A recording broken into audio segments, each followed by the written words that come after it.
কি ভাইপো কি বলছে? কত বাদ দিয়ে দেখি বকে বকে বলছিল না জামাইয়ের সাথে কথা হয়নি, ফোন হচ্ছে না?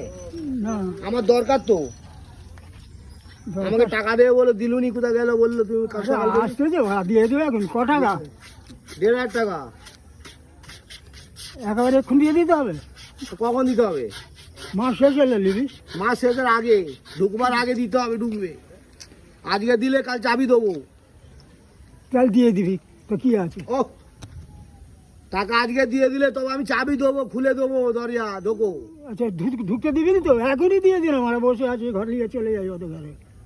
অন্য কথায় যাচ্ছ তুমি, অন্য কথায় যাচ্ছ কেন? কি বলতে বোঝার চেষ্টা করো কথাটা।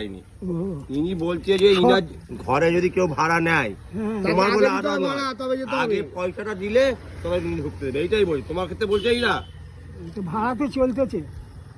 না কিন্তু ভাড়া তো দেয়নি, চলবে ভাড়া তো দেয়নি তো নাকি? আমাকে দিলে তখন চলবে তো।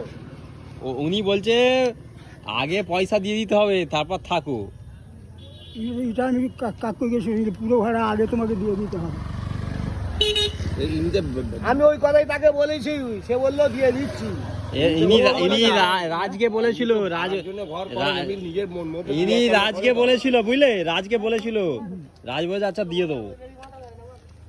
আগে বলতে হয় ভাড়া না নিয়ে অন্য ঘর নিয়ে। না না, রাজকে বলেছিল, রাজ বলেছে ঠিক আছে। তার কথাটাই বাদ দিয়ে দিলি ভাড়া, এখন কত বেলা আমাকে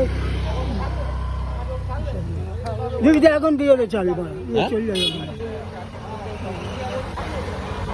ভাড়া নেবো অত ভাড়া ক্যাটানি কথা আমি শুনতে চাই না। হ্যালো করে মা করতে হলো মারা চলে যাবো, কি গো? একদম লালমাখানো কথায় আমি নেই, প্লেন কথায় আমি থাকি।